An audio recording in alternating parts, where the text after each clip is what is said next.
अरे वाह, इसमें तो काफी अच्छा कलेक्शन है। मुझे इस ऐप के बारे में पहले नहीं पता था। अरे ये साड़ी कितनी प्यारी लग रही है, ये ऑर्डर कर देती हूँ। इस ग्लास में छेर है क्या? प्रिंस, मैंने ऑर्डर कर दिया। एकदम मेरे को चक्कर आ रहे हैं, मेरा पता नहीं सर में दर्द हो रहा है, मेरे को क्या हो रहा है ये? क्या हुआ प्रिंस? अरे पता नहीं। प्रिंस, तुम ठीक हो ना? तुमने ये पूरी कोल्ड ड्रिंक पी ली क्या प्रिंस? अरे वाह, क्या बात है। पर चेक कर लूं, ये तो मर गया। अरे वाह मेरे घर के नौकर, जैसा मैंने बोला था तुमने बिल्कुल वैसे ही किया। तुमने मेरे कहने के मुताबिक इस गिलास के अंदर वो जहर मिला दिया जो मैंने अपने पति के लिए कितनी टाइम से ला के रखा हुआ था। बस एक मौके की तलाश थी मुझे, और वो मौका मुझे आज मिला। करोड़ों की जायदाद, करोड़ों पैसा, सब कुछ मेरा, कोई रास्ते में काटा नहीं। पहले मुझे लगा था कि शायद तुम ये काम करोगे नहीं, क्योंकि तुम तो बहुत डर रहे थे। लेकिन जिस सफाई से तुमने काम किया है ना, इसके लिए मैं तुम्हें 10,000 रुपए एक्स्ट्रा दूंगी। अब तुम्हें 20 नहीं, अब तुम्हें पूरे 30,000 रुपए मिलेंगे। पर मैम साहब जी के मरने के बाद तो ये सारी प्रॉपर्टी तुम्हारी हो जाएगी, जितना भी बैंक बैलेंस होगा सब तुम्हारा हो जाएगा। तो मैं 30,000 रुपए नहीं, मैं पूरे 1,00,000 रुपए लूंगा। अबे ओ, ज्यादा ना सर पे बैठने की जरूरत नहीं है। पैरों की जूती पैर में अच्छी लगती है।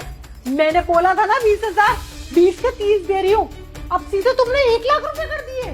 तो ठीक है मैम साहब, फिर मैं जाके बता देता हूँ पुलिस को, फिर देख लेना आपको ना प्रॉपर्टी मिलेगी ना कुछ भी मिलेगा, फिर आप जेल में सड़ोगी और फिर ले लेना बाबा जी का ठिल्लू। शांत, पुलिस की धमकी देने की जरूरत नहीं है मुझे। 1,00,000 रुपए की डिमांड कर रहा है, चल ठीक है 1,00,000 रुपए दिए, पर 1,00,000 रुपए से ना 1 रुपया आप ज्यादा नहीं दूंगी। ठीक है मैम साहब, ज्यादा मत देना आप। पर मैम साहब मुझे ना आपसे एक बात जाननी थी। मैंने ना आपको फोन पे बात करते हुए सुना था, आपका बॉयफ्रेंड भी है क्या? ज्यादा ना फ्रैंक होने की जरूरत नहीं है। अरे मैम साहब फ्रैंक नहीं हो रहा, मुझे ना आपसे एक बात और जाननी है। आप ना इस प्रॉपर्टी के चक्कर में कब से पड़ी थी?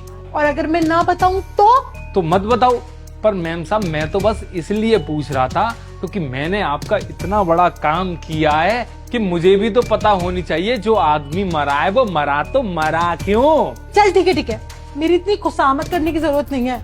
बताती हूँ मैं, मेरा शादी से पहले से चक्कर चल रहा था, पर मेरा जो बॉयफ्रेंड था ना वो बिल्कुल गरीब परिवार से था। मैं गई थी अपने माँ बाप के पास में उसका रिश्ता लेके, लेकिन मेरे माँ बाप, उन्होंने उसकी बेइज्जती करके ना उसको घर से धक्के मार के बाहर निकाला। जबरन मेरी शादी इस फौजी से कर दी थी। जब मुझे पता चला ना ये फौजी है, तब मैंने अपने दिमाग में ना खिचड़ी पकाई कि इस फौजी से मैं शादी करूंगी, पर अपना अफेयर खत्म नहीं करूंगी मैं, वो भी मेरा अफेयर रहेगा क्योंकि उससे मैं सच्चा प्यार करती हूँ। फिर क्या था, ये जाता था फौज पे और वो आता था सीधे घर। और उसके बाद में हम दोनों ने मिलकर प्लान बनाया कि हम फौजी को रास्ते से हटा देते हैं। जब रास्ते का कीड़ा हट जाएगा तो सारी प्रॉपर्टी मेरे नाम हो जाएगी, क्योंकि इसके मरने के बाद में प्रॉपर्टी पे सीधा नाम मेरा था, तो प्रॉपर्टी मेरे नाम होगी। और उसके बाद में हम दोनों अय्याशी करेंगे और इस घर को बेच के यहाँ से गायब हो जाएंगे। फिर मैंने सोचा कि प्रॉपर्टी मेरे हाथ में आने वाली है, पर मैं कोई भी सुराग न छोड़ूं, इसलिए मैंने तुझ जैसे इंसान को ना टारगेट बनाया इस फौजी को मारने के लिए, क्योंकि ये फौजी है। अब ये मरा है तो कार्रवाई तो होगी, और कार्रवाई में जो इस गिलास में फिंगरप्रिंट आया ना वो तेरे आए हैं, तो तू तो गया। तो मैम साहब इसका मतलब इसमें तो मैं फंसूंगा? और नहीं तो क्या, पागल नहीं हूं मैं, तो तुझे 1,00,000 रुपए दूंगी। तूने देखा नहीं था मैंने गिलास कैसे पकड़ा था? ऐसे पकड़ा था। और तूने गिलास कैसे पकड़ा था? ऐसे। और जो इंजेक्शन था ना जिससे तूने जहर मिलाया है, उस पे भी तेरे फिंगरप्रिंट है। तो तू तो गया बेटा, गया। अगर मैडम साहब जी जिंदा हो गए तो उनको तो सब पता चल जाएगा ना कि आप उनके साथ गलत कर रही हो। अबे ये ना रियलिटी है, रियलिटी, कोई मजाक नहीं चल रहा। अरे तेरे साहब जी कहाँ से जिंदा हो जाएंगे, ये मर चुका है, और मरा हुआ इंसान ना जिंदा नहीं होता।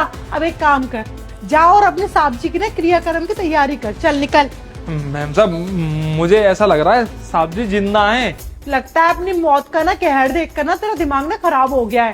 साहब जी कोई जिंदा नहीं है, मर चुका तेरा ये फौजी। मैम साहब, मुझे ऐसा क्यों लग रहा है साहब जी की सांसें चल रही हैं, ये जिंदा है। प्रिंस तू? हाँ प्रिंस तुम जिंदा हो? जी हाँ, जिंदा हूं मैं। और आज मेरे जिंदा होने के पीछे प्रेम का बहुत बड़ा हाथ है। प्रेम का? हाँ। अरे इसी ने तो तुम्हें जहर दिया है। मैं तो होपलेस हो गई थी। इसने तुम्हें मारने की कोशिश करी है। हम ना इसके खिलाफ ना पुलिस कंप्लेंट करते, चलो मेरे साथ। तुम क्या सोच रही थी ये तुम्हारे पैसों में बिक जाएगा? ये तुम्हारी तरह है जो सिर्फ पैसों से प्यार करता है।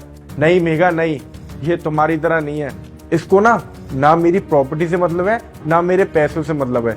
इसको सिर्फ मेरी जान से मतलब है। तुमने तो इसको पैसे दिए थे जहर मिलाने के लिए, और इसने कोल्ड ड्रिंक में जहर मिला भी दिया था। पर जैसे ही मैं उस कोल्ड ड्रिंक को पीने वाला था ना, इसने मेरे हाथ से वो कोल्ड ड्रिंक ले ली थी और टब में डाल दी थी, और मुझे ये पर्ची दिखाई दी। इस गिलास में जहर है। और मेघा, मुझे तो यकीन ही नहीं था जब ये मैंने पर्ची पढ़ी थी। तभी मैंने बेहोश होने का नाटक किया था, क्योंकि मैं देखना चाहता था कि आखिरकार सच बोल कौन रहा है। और देखो, तुम्हारी पूरी की पूरी सच्चाई ना मेरे सामने आ गई। ये प्रिंस ऐसा कुछ भी नहीं है। मैं तुम्हारी पत्नी हूँ। मैं तुम्हें क्यों मारना चाहूंगी? ये भड़का रहा हूँ तुम्हें। कैसा है और कैसा नहीं है ना, मुझे तुम्हें कुछ भी बताने की जरूरत नहीं है। मैंने सब कुछ अपने कानों से सुन लिया है। अब तुम्हें ना मैं सजा कराऊंगा और डिवोर्स भी दूंगा। अब तुम देखती जाओ मैं तुम्हारा क्या हाल करता हूँ। अब तुम पे मैं कराऊंगा केस। केस? तुम अपनी पत्नी के ऊपर केस करोगे? पागल हो क्या? क्यों करवा लिया तूने बेवकूफ? केस भी करूंगा और पुलिस स्टेशन भी लेके जाऊंगा।